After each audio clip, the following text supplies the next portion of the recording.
बिस्मिल्लाहिर्रहमानिर्रहीम। अस्सलाम वालेकुम नाज़रीन। पाकिस्तान तहरीक इंसाफ की सियासी कारकुन फलक जावेद को गिरफ़्तार कर लिया गया, लेकिन इनकी गिरफ़्तारी के हवाले से जो तफसीलात सामने आ रही हैं वो बहुत खौफनाक हैं।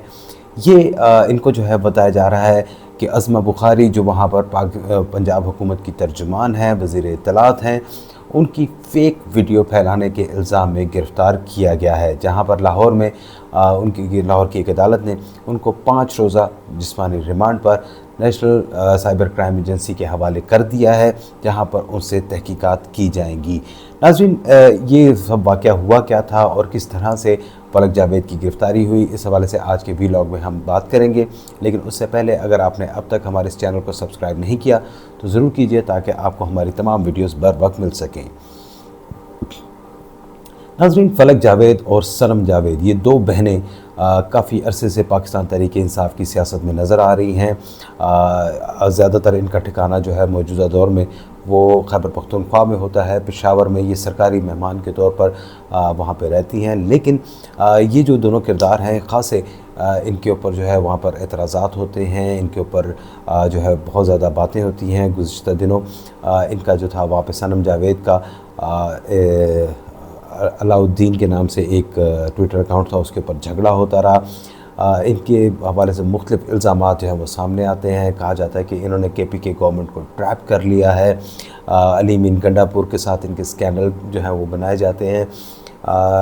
और साथ ही साथ जो सनम जावेद की तरफ से जो है मुख्तलिफ़ बातें सामने आती हैं। वो यहाँ पे कहती हैं कि मेरे पास बहुत सारी वीडियोज़ हैं, मैं वो लीक कर दूँगी, वो इस तरह से हो जाएगा। यानी कि कहा जा सकता है कि बहुत सारा गंद जो है वो पाया जाता है। ये पाकिस्तानी सियासत में जब से सोशल मीडिया बहुत ज़्यादा एक्टिव हुआ है, उस वक्त से इस तरह की जो सूरत हाल है वो बहुत ज़्यादा देखने में आ रही है कि वहाँ हरीम शाह से ये सिलसिला शुरू हुआ, जहाँ पर वीडियोस बनाकर उनको वहाँ पर ब्लैकमेल करने का, सियासतदानों को ब्लैकमेल करने का जो था अंदाज़ वो शुरू हुआ। हरीम शाह जो है वहाँ पर पाँव की ठोकर से वज़ीर आज़म हाउस के, वज़ीर आज़म ऑफ़िस के जो दरवाज़े थे उनको खोलती हुई अंदर दाखिल होती थी, जाके अपने टिकटॉक वीडियोस बना के वो चलाया करती थी, छापा करती थी। और उसके बाद से ये सनम जावेद और ये बाकी दीगर ख़वातीन, जिसमें वो वहाँ पर पाकिस्तान के इदारों को गालियाँ देती हुई इमरान खान के हक़ में नज़र आती थी। और अब ये बात यहाँ तक पहुँच चुकी है कि वो आपस में ही एक दूसरे के ख़िलाफ़ जो है वो वीडियोस का एक दूसरे को धमकियाँ देती हुई नज़र आ रही हैं कि जनाब अगर ऐसा किया तो हम ऐसा करेंगे और हम ये वीडियोस भी हम चला देंगे। ये पाकिस्तान की सियासत का वो गंद है जो वहाँ पर सोशल मीडिया की वजह से बहुत ज़्यादा फैला। अगरचे इनकी कोई सियासी बैकग्राउंड या इनका कोई देखा जाए तो वो कुछ भी नहीं है। मतलब इनकी कोई भी जिसे कहा जाए कि कोई इनकी बैकअप नहीं है, इनका कुछ भी ऐसा नहीं है कि इनका कोई सियासी किरदार हो, मासिवाय इसके कि ये वहाँ पर सोशल मीडिया के ऊपर ज़्यादा से ज़्यादा शोर मचाती हुई ये ख़वातीन नज़र आती हैं। ऐसी ही बाज़ ख़वातीन और भी हैं, बहुत बड़ी तादाद है।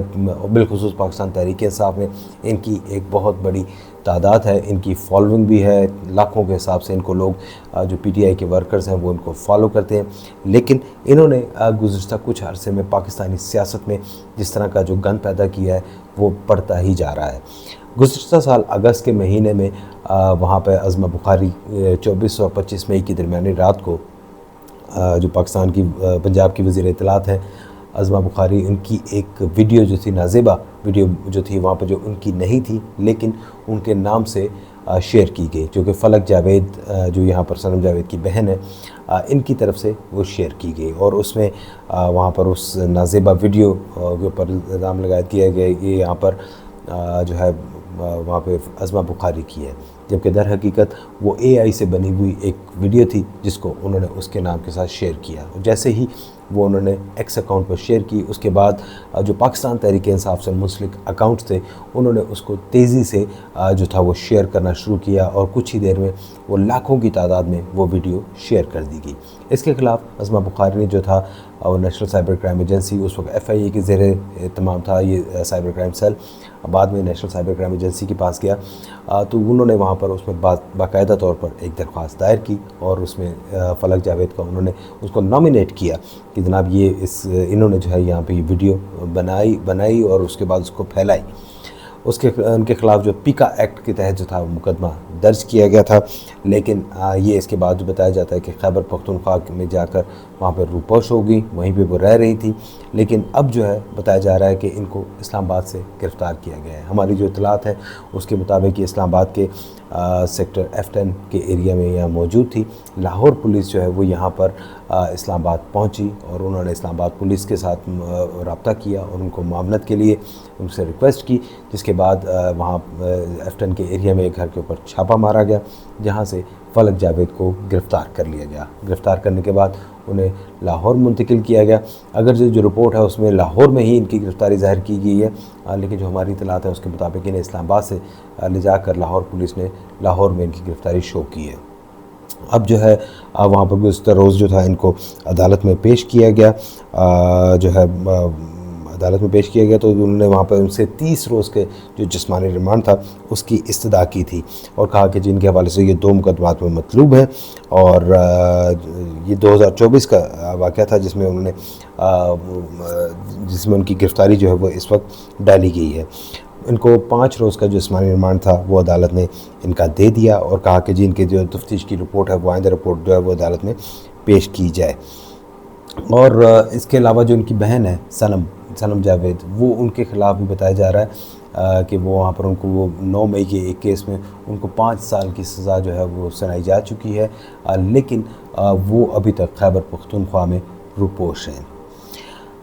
नाज़रीन, ये जो इस वक्त सूरत हाल है कि जो जिस तरह ख़वातीन ये जो पाकिस्तान तहरीक इंसाफ से मुंसलिक हैं वहाँ पर सोशल मीडिया के ऊपर इस्तेमाल करके जिस तरीके से वो गालम गलोच और बदतमीज़ी का जो एक अंसर है वो काफ़ी अरसे से इन्होंने जारी रखा हुआ है। इनको बहुत ज़्यादा जो है वहाँ पर उसके ऊपर दूसरी सियासी जमातों को भी है, बिल्कुल इख्तलाफ करना आपका हक़ है, आप दलाइल की बुनियाद पर, आप अक़ल की बुनियाद पर अपनी बातचीत के ज़रिए जो भी है वो करें। लेकिन ये ख़वातीन जो हैं जो एक बहुत ही गलत अंदाज में जो गालम गलोच पर उतर आती हैं, वहाँ पर एक दूसरे के साथ वहाँ पर उनको गंदी गालियाँ वगैरह, इनकी जो मतलब ख़वातीन के किसी भी शख्स के जो ज़ुबान से वो ऐसे अल्फाज अच्छे नहीं लगते बिल्कुल, लेकिन बिलख़ुसूस ख़वातीन के जो है वहाँ पे ज़ुबान से तो बिल्कुल भी अच्छी नहीं लगती।